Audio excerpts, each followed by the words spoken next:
তাফসিরে ফি জিলালিল কোরআন সাইয়্যিদ কুতুব লিখেছেন, মুহাম্মদুর রাসূলুল্লাহ এবার একটা দুইটা না 5 আয়াত পর পর জিবরাইল ফেরেশতার সাথে তিনি পড়ে শেষ করে ফেললেন। প্রশ্ন আসলো, হে মুহাম্মদ, আমি 3 বার আপনাকে বলেছি ইকরা পড়েন, আপনি 3 বার বললেন আমি জানি না, আমি পারি না। আপনি এবার যে 5 আয়াত আমার সাথে পর পর পড়লেন কি করে? নবীজি ওই দিন বলেছিলেন, ইয়া আখি জিবরাইল, হে ভাই জিবরাইল, বারবার আপনি আমাকে পড়তে বলেন, কি পড়বো আমি? আপনি তো বলেননি যে কার নামে পড়া লাগবে, কি পড়া লাগবে। যখনই বলেছেন বিসমি রব্বিকা, রবের নামে, আমি কিন্তু দেরি করি নাই। এখান থেকে কিয়ামত পর্যন্ত আমার যত অনুসারী উম্মত আসবে তাদের শিক্ষা দিলাম, পড়তে হলে রবের নামে পড়া লাগবে। আমাদের দেশে 92% মুসলমান আমরা, রবের নামেই তো পড়া চলছে নাকি?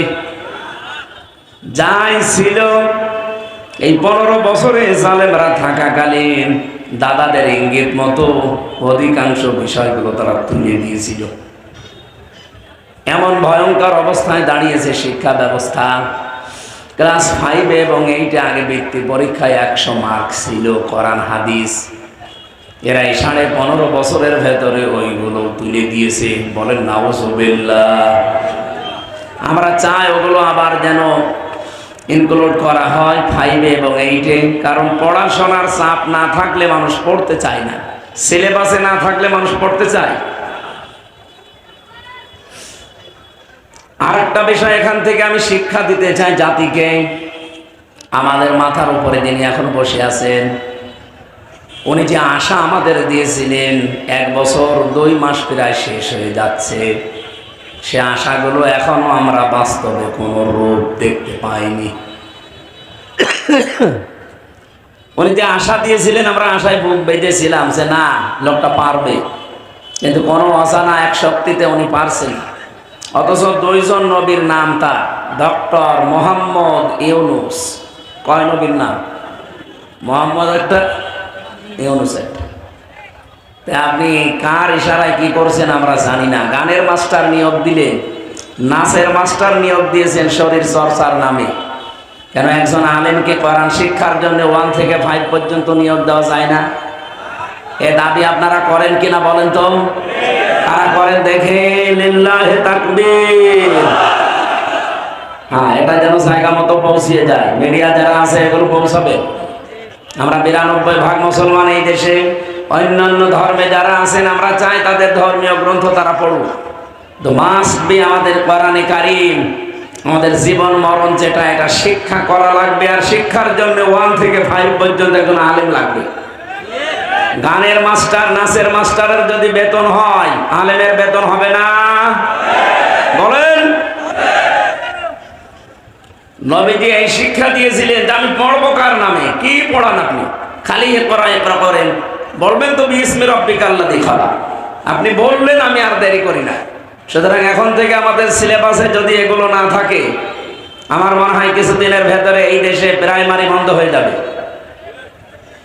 এখন সচেতন যারা আমরা নাগরিক আছি, মা বাবা গার্জিয়ান, তারা এখন প্রাইমারিতে দিতে চায় না। কারণ আমার এই ছোট্ট সন্তান যদি ছোটবেলায় আল্লাহর কালাম ভেতরে না নেয়, বড় হয়ে ঠিক ও মত দিয়ে আমার সামনে কলি করবে। কি এগুলো করে না? অনেক জায়গায় দেখেন না, শিক্ষককে পিটায়, আমাকেও পিটাবে। এই জন্য বহু জায়গায় আমরা দেখছি এখন ক্যাডেট মাদ্রাসা বলেন, কিন্ডার গার্ডেন বলেন, এরপরে নোরানি বলেন, এখানে আজ বাবা মা গার্জিয়ান যারা 2 বছর 3 বছর 5 বছর এখানে পড়ি, এরপরে 6-এ ভর্তি করে দেয়। যেন আহ্বান জানাবো, এদেশে স্কুলগুলো বন্ধ করতে না চাইলে আমাদের স্কুলে অন্তত 1 থেকে 5 পর্যন্ত কোরআনের ক্লাস 100 মার্কের বাধ্যতামূলক করা দরকার। আর এর জন্য একটা শিক্ষক লাগবে না? বলেন বলেন, লাগবে না? নবীজি ফিরে আসলেন ওখান থেকে। খাদিজা রাদিয়াল্লাহু তাআলা আনহা ওই সময় মুশরিকা, উনি এখনো ঈমান আনেননি। যদিও তিনি শিরিক করতেন না, তারপরেও তো তিনি ঈমান আনেননি। নবীজি ওনাকে বললেন, জাম্মিলুনি জাম্মিলুনি, আমাকে ঢেকে দাও, আমি ভয় পেয়েছি। হযরতে খাদিজা ওই দিন তার স্বামীকে 5টা কথা শুনিয়েছিলেন। পৃথিবীতে আমরা যারা নেককার স্বামী বলে দাবি করি, স্ত্রীগুলো যদি আমাদের সম্পর্কে 5টা কথা বলতে পারে, আপনি আসলেই নেককার। কি বলেছিলেন হযরত খাদিজা? নবীজিকে ডাক দিয়ে বললেন, কাল্লা, কখনো না, আল্লাহি লা ইখজিকাল্লাহু আবাদান, আল্লাহর কসম, আল্লাহ আপনাকে অপমান, অপদস্থ, ভয় ভীতি দেখাতে পারে না। জোরে বলেন সুবহানাল্লাহ। প্রশ্ন আসতে পারে, একজন অমুসলিম, তিনি এখনো ঈমান আনেননি, এরপরেও কেন তিনি এই কথা বললেন যে কাল্লা আল্লাহি, আল্লাহর কসম, লা ইখজিকাল্লাহু আবাদান, আল্লাহ আপনাকে অপমান করবে না। খাদিজা এতটুকু একটা বাক্যে আল্লাহর নাম বললেন 2 বার। আমরা অনেক মুসলমান আছি, সারাদিন কথা বললো আল্লাহর নাম একবারও বলি না। কথা বলছেন আমার? আপনাদের মুখে আল্লাহর নাম থাকা লাগবে। নবীজিকে যখনই বললেন বিসমি রব্বিকা, তখন নবী আর দেরি করেননি। এই জন্য কথাবার্তা, লেখাপড়া, চলাফেরায় সব সময় চলতে ফিরতে কার নাম বলা দরকার? খাদিজা বললেন, হে আমার স্বামী আবুল কাসেম, কাসেমের পিতা, আপনি ভয় পাবেন না, কখনো আল্লাহ আপনাকে ভয় দেখাতে পারে না। কারণ হিসাবে তিনি যেগুলো বলেছিলেন, ইন্নাকা লা তাসিলুর রাহিমা, আপনি তো রক্তের সম্পর্কগুলো ঠিক রাখেন, আপনি ভয় পান কেন? হাদিসের এই বাণী দ্বারা বোঝা যায় যে সমস্ত মানুষগুলো দুনিয়াতে রক্তের সম্পর্ক ঠিক রাখবে, তাদের অন্তর থেকে আমার আল্লাহ ভয় নামক জিনিস দূর করে দেবে। আমরা এটা পারি না। 100 জনের 98টা স্বামী আমরা এই হাদিসের অংশটুকু মানতে পারছি না। কারণ আমি হিসাব করে দেখেছি, কারণটা আমাদের স্ত্রী। আমি যে রক্তের সম্পর্কগুলো ঠিক রাখবো, তাদের হক আদায় করব, এ বিষয়ে সবচাইতে বড় বাধা আমার বউ। কি আপনি দেখবেন, আমার মন চাই, আমার প্রাণও চাই যে আমি হক আদায় করি, রক্তের সম্পর্কগুলো অটুট করি, ঠিক রাখি, কিন্তু মাঝখানে বাধা হয়ে দাঁড়ায় অধিকাংশ পরিবারে স্ত্রী। এরকম স্ত্রী নেই দেশে? আল্লাহ মেয়েদেরকে যেন এই সংকীর্ণ মন থেকে উত্তরণ হওয়ার তৌফিক দেন, বলেন আমিন। হযরতে খাদিজা ওই সময় বলেছিলেন, হে মুহাম্মদ আবুল কাসেম, আপনি রক্তের সম্পর্কগুলো ঠিক রাখেন, এই জন্য আপনার কোনো ভয় নেই। সুতরাং আমরাও যদি ভয় ভীতিহীন জীবন তৈরি করতে চাই, রক্তের সম্পর্ক যার সাথে যেটা আছে এটা আরো অটুট করা লাগবে। আমার কথা বুঝতেছেন আপনারা? যার সাথে যে রক্তের সম্পর্ক আছে, আপনার চাচার সাথে, আপনার ফুফুর সাথে, এরপর আপনার মা বাবার সাথে, আপনার বোনের সাথে, যাদের সাথে এই সম্পর্কগুলো বেশি আছে, এগুলো আরো মজবুত করা লাগবে। আর এ বিষয়ে আমরা সাহায্যকারী হিসাবে আমাদের স্ত্রীকে পেতে চাই, কারণ এদের ছাড়া সম্ভব না। এরা যত পিস্টান দেবে, এদের মন যত ছোট হবে, আপনি তত কঠিন অবস্থায় পড়বেন এই জায়গাতে। আজ হাজারো পরিবারের স্বামী তার বোনের হক ঠিক মতো দিতে পারে না, আদায় করতে পারে না। ওনার মন চায়, কিন্তু স্ত্রীর কারণে হয়ে ওঠে না। আমাদের স্ত্রীগুলোকে আল্লাহ খাদিজাতুল কুবরার মতো বানিয়ে দেন, বলেন আমিন। আতাহমিলুল কাল্লা, আতাকসিবুল মাহদুমা, আতুইনু আলা নাওয়াইবিল হক। হযরতে খাদিজা একটা একটা করে 5টা কথা এখানে বলেছিলেন। কোন স্বামী যদি আমরা এই কথাগুলো আমাদের জীবনে বাস্তবায়ন করতে পারি, সে নেককার স্বামী। কি স্বামী?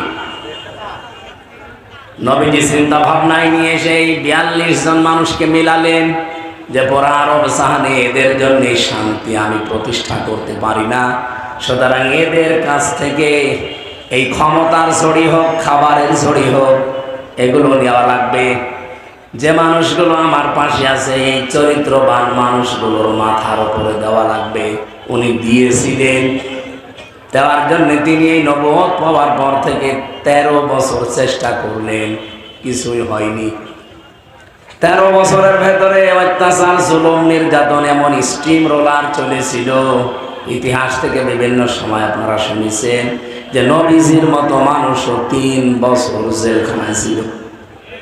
কোন জায়গায়? আমাদের এরকম জেলখানা না, আমাদের জেলখানায় তো যোগাযোগ আছে। উনি যে শিয়াবে আবি তালিবে ছিলেন, কোন যোগাযোগ ছিল না, একেবারে নিরবিচ্ছিন্ন। আমি এই জালেম সরকারের সময় 3 বছর ওর একটা টাচ পেয়েছিলাম মাত্র। জেলা কারাগারগুলোর অবস্থা আমি ভালো জানি না, কারণ ওখানে বেশি দিন ছিলাম না। কিন্তু আমি যেখানে ছিলাম গাজীপুরের হাই সিকিউরিটি কাশিমপুরে, এখানে যাদেরকে নিয়ে যাওয়া হয়, বিশেষ করে আলেম ওলামাদেরকে, এদের সাথে এমন আচরণ করার জন্য উপর থেকে নির্দেশ দিত। ওরা যা নির্দেশ দিত তার চাইতে 10 ডবল বেশি করতো। ওরা বলেছিল এদেরকে যোগাযোগ বিচ্ছিন্ন রাখবা। ওরা তাই করেছে। এত কাকতে মিনতি করতো আলেমরা, দেখতাম ঈদের সময় আসলে বলতো 5 মিনিট একটু কথা বলতে দেন। জেলার আর সোফার, দেবদোলাল আর সুব্রত বালা, দুটোই তো আল্লাহর ওলি নাকি? এরা বলতো না, আপনাদের সাথে বাইরের যোগাযোগ বিচ্ছিন্ন, আপনারা বেঁচে আছেন না মরে গেছেন কেউ জানবে না, আপনি থাকেন। অথচ মার্ডার মামলার আসামি, ফাঁসির আসামি, ওরা 7 দিনে একদিন 10 মিনিট করে সরকারের টেলিফোনে কথা বলে বাড়িতে। আর আমরা 76 জন আলেমকে দেখেছি এদের জঙ্গি নামে মামলা দিয়ে 3 বছর 5 বছর নিরবিচ্ছিন্ন যোগাযোগ বিচ্ছিন্ন। কথা তো বলতে পারবেনই না। 24 ঘন্টা একটা ফাঁসির কন্ডেম সেলের ভেতরে তালা লাগিয়ে কারারক্ষী দিয়ে আবার সিসি ক্যামেরা দিয়ে রাখতো। একটা জিন্দা কবরস্থান। এ কঠিন যন্ত্রণার দিকে তাকিয়ে মাঝে মাঝে মনে হতো নবীজিকে আবু জেহেল, আবু সুফিয়ান ঠিক এইটাই করেছিল। নবীজির মতো এত বড় সৎ চরিত্রের মানুষকে যদি 3 বছরে কঠিন কষ্ট দিতে পারে, তার আদর্শ অনুসরণ করে যে যত বেশি এগিয়ে যাবে তাকে কাফেররা ঠিক ওই রকমই কষ্ট দেবে। বাংলাদেশে দেয়নি। আমিও চিন্তা ভাবনা করেছি এই ইতিহাসের সাথে। এই 54 বছর বাংলাদেশে আমরা 92% মুসলমান বাস করি, অথচ এই দেশে 54 বছর চেষ্টা চালিয়ে যাচ্ছে যে শান্তি শান্তি শান্তি দেওয়ার জন্য। বাস্তবে দেখেন শান্তি তো নেই, আর অশান্তির দাবানল বাড়তেছে। বলেন বলেন। আমি একটা চিন্তা করেছি যে শান্তির কারণ আসে না কেন। ওই জামানায় যে 42 জন নেতার নেত্রী দায়ী ছিল, আমাদের এই দেশেও আপনি তাকান 56,000 বর্গ মাইলের ভেতরে ঠিক 42 জনের মতোই দায়ী শান্তি না আসার পেছনে। আমাদের দেশেও জাতীয় নেতা ছিল 3 জন, শেখ মুজিবুর রহমান, জিয়াউর রহমান আর এরশাদ। জাতীয় নেত্রীও ছিল আমাদের দেশে 3 জন, হাসিনা, খালেদা, রওশন। মিলে যাচ্ছে না? 36 জন গোত্রপতি ছিল আমাদের। হয়তো ওই সিস্টেম নেই, কিন্তু জাতীয় নেতার ক্ষেত্রে আপনি দেখবেন অঞ্চল ভিত্তিক নেতা আছে, লিডার আছে। আপনাদের জেলাতে একজন ছিল তোফায়েল আহমেদ, তোফায়েল নাকি জানো, নাসির। পাবনাতে একজন ছিল। এভাবে আপনি বিভিন্ন জেলাগুলো মিলান, হয়তো 2-3 জেলা মিলে একজন পাবেন। এই সিরাজগঞ্জ, পাবনা, নাটোর মিলে যে 2 জনের নাম আমরা বেশি শুনতাম, এই নাসিম সাহেবের আর ওদিকে পলক সাহেবের। কি কথা বলেন না? 8টা বিভাগ আছে বাংলাদেশে, আপনি ভাগ ভাগ করে দেখবেন, আমার মনে হয় 36 জন হয়ে যাবে, আরো বেশি হতে পারে। আমি চিন্তা ভাবনা করে দেখছি এই 42-43 জন যারা আমাদের দেশে, এই 54 বছরে এদের কারণে শান্তি কায়েম হয় না। কারণ যত অপকর্মের মূল হোতা এরা। এই দেশ থেকে যে তামা পাচার হয়, সোনা পাচার হয়, রূপা পাচার হয়, দস্তা পাচার হয়, করে কি সলিমদ্দি কলিমদ্দি? ওই 42 জন। ওদিকে টেকনাফ থেকে শুরু করে তেতুলা পর্যন্ত 1150 কিলোমিটার আপনি মাপেন, টেকনাফ থেকে শুরু করে ওখানে আল্লাহর ওলি বসে আছে আব্দুর রহমান বদি, বাবার ব্যবসা করে কিসে। ওর পরে আপনি আসেন বান্দরবনে, এরপরে চট্টগ্রামে। আমি নামগুলো নিতে পারতাম, লিখেছিলাম কিন্তু নিচ্ছি না, একজনের নাম বললাম। এভাবে আপনি একবার টেকনাফ থেকে তেঁতুলিয়া পর্যন্ত চলে যান, রূপসা থেকে পাথুরিয়া পর্যন্ত মিলান, এই 56,000 বর্গ মাইলেও এই 42 জনের মতোই পাবেন। আমার তো মনে হচ্ছে আগস্টের 5 তারিখের পরে এই 42 জনের অধিকাংশ গুলো কেউ মরে গেছে, কেউ বিদায় নিয়েছে। এই জায়গাগুলো এখন আর 42 দখল করেছে। সিরাজগঞ্জের একজন আছে, তার কথাবার্তারাও ঠিক ওদের মতোই, নাম কিন্তু সুন্দর, কিন্তু কথাবার্তারা নাস্তিকের মতো। এই কথা বলছেন কেন? আপনি এত সুন্দর নাম নিয়েছেন মুসলমানের, অথচ মুসলমানের যে কৃষ্টি কালচার ওগুলো আপনি বিশ্বাস করেন না, আরো ক্রিটিসাইজ করেন। বাংলাদেশের মানুষ কিন্তু ভালো ভালো মন্দের মন্দ বুঝে ফেলেছে এরা। তারা শরিয়া আইনে দেশে প্রতিষ্ঠা করতে চায় না, বিশ্বাস করে না। এ জাতি এখন টের পেয়ে গেছে। হয়তো এ জাতি বদর দেখে নাই, কিন্তু সামনে দেখবে। বদর আমরা দেখেছি, বলেন বলেন, কিন্তু বদর এবার দেখবেন। আমরা যে বারবার এই যে বলে আসছি এতদিন যে ভোট এবার না, এবার ভোট যুদ্ধ হবে। ভোট না, কি হবে? ভোট যুদ্ধ। বদরের ময়দানে যে যুদ্ধ হয়েছিল আপনি দেখেন তাকিয়ে, বাবার বিরুদ্ধে সন্তান অস্ত্র ধরেছে, স্বামীর বিরুদ্ধে স্ত্রী অস্ত্র ধরেছে। কথা বলেন না? এবারও আপনি ভোট যুদ্ধে দেখবেন অনেক সন্তান তার বাবার বিরুদ্ধে দাঁড়িয়ে যাবে, অনেক স্ত্রী তার স্বামীর বিরুদ্ধে দাঁড়িয়ে যাবে। কারণ এটা বদরের ময়দানে। ওই জামানায় ইসলাম থাকবে না থাকবে না এইরকম একটা পজিশন তৈরি হয়ে গিয়েছিল। বাংলাদেশেও এখন ঠিক এইটাই চলছে। এবার যদি ইসলাম থাকে থাকবে, না হলে যে ষড়যন্ত্রের ভাব পেতে আছে। বিজয় যদি আমরা হতে না পারি, আল্লাহর কসম ইসলাম কিন্তু বিদায় করার সব লাইন ওকে করা আছে। এই জন্য আমাদের সামনে এটা শুধুমাত্র ভোট না, এটা ভোট যুদ্ধ। যুদ্ধের ময়দানে যেমন শুধু তসবিহ নিয়ে হয় না, হয় যুদ্ধের ময়দানে গেছেন আপনি তসবিহ হাতে করে সুবহানাল্লাহ সুবহানাল্লাহ হবে? হবে না। তার প্রমাণ কি? শাপলা চত্বর। হ্যাঁ, কথা বলেন না কেন? ওটা যুদ্ধের ময়দান ছিল। আপনি কি নিয়ে গেছেন? তসবিহ নিয়ে, জায়নামাজ নিয়ে গেছে।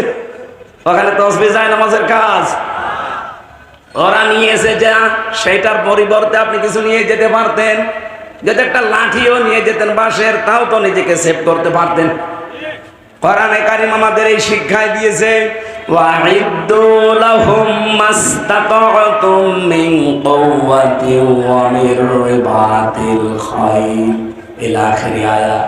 হে নবী, ইসলাম ধ্বংস করার জন্য ওরা যেটা হাতে নিয়েছে, আপনি ওইটা উল্টিয়ে ইসলামের পক্ষে কাজে লাগান। ওরা আজ ইসলাম ধ্বংস করার জন্য মিডিয়াগুলো হাতে নিয়েছে। দেখেন আগস্টের 5 তারিখের পরে শয়তানের যত মিডিয়া সব এখন মুনাফিকদের হাতে।